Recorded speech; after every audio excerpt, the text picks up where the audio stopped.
Today we're speaking with Dan Yergin, Vice Chairman of IHS Markit, about the geopolitical factors that are affecting the global energy industry. I am Mash'al Kindi, and this is ADNOC Insights.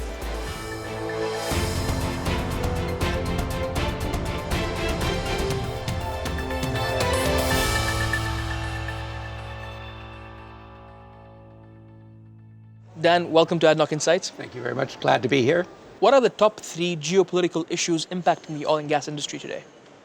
There's some that are very important. I mean, obviously one that's close at hand is the question of Iran's nuclear ambitions and what to do about its nuclear program and all the instability and regional tension that comes from that. And in general, the regional tension is an important one that, again, goes back to Iran. I think a second one that's really big right now is the trade war. And the reason that's significant is because of its impact not only directly on exports for energy and markets for energy, but also because of its impact on the global economy and the slowing down of the global economy. There's a third one that's a bigger issue, and it's reflected in the trade war, but it's the breakdown or the partial breakdown of globalization. Globalization is going to continue. It's not going to go away, but it's more fragmented, and there's more of this sense of competition rather than collaboration and cooperation. And I think that's a difficult challenge for a global industry. We've seen a lot of volatility in the energy markets in the last few years. Do you see this as a new norm, or could we expect stability for a while in the near future? After I wrote my book, The Prize, I went back and looked at it and said that there are lots of characters in that book, but the two most important are supply and demand. And I think they're still very much at work. And we've had, if we went back 10 years, the biggest disruptive force in the global oil market was the growth of demand from the emerging markets, particularly China. Over the last several years, the biggest disruptive force has been the rapid, unexpectedly large growth in U.S. shale.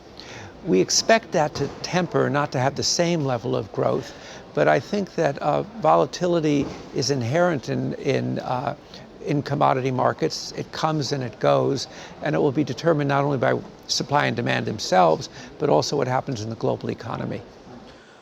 In your view, what are the most important strategic measures a company like ADNOC could contemplate in such a challenging environment? There are a number of different directions for an ADNOC or a company like ADNOC. One, of course, is to secure your markets and know where your markets are going to go. The second is a focus on innovation in terms of technology. Thirdly, digitalization in order to be as competitive as you can. So I think those are some of the really important things. And I think one other thing that's really important is nurturing the next generation of talent. How can we attract and then retain world-class talent in the industry? I think that the industry needs to have a vision of the future. There has to be a sense of excitement, a very strong sense of innovation, and a sense of the importance of the industry, that people can really develop their own capabilities and talents in terms of an industry that is absolutely fundamental to global economic growth. What role do you see for the oil and gas industry in the energy transition? The energy transition is one of the most used phrases now. You hear it everywhere, but there's not much agreement on what it is and what it's going to be and how long it's going to take. In our view, the energy transition is something that unfolds not in a decade, not in 5 years, but over many decades. And when we do our analyses, we think that oil demand is going to continue to grow at least until the late 2030s, that natural gas demand is going to continue to grow. And so I think the energy transition is really going to be a mixed system in which you have renewables playing a larger role, you have nuclear playing a role, and oil and gas playing a very important role. You know, if we go back 20 or 30 years ago, oil and gas was 80% of the energy mix. Hydrocarbons was 80% of the energy mix. And if you look at the energy mix today, oil, gas, and coal, it's 80% of the energy mix. So lastly, as an energy industry authority for many years, what do you see as the crucial energy trends for the upcoming decades? Well, I think that certainly the unfolding of the energy transition, what happens in public policy, what happens in terms of climate policy, all of those will be very important in terms of shaping the industry.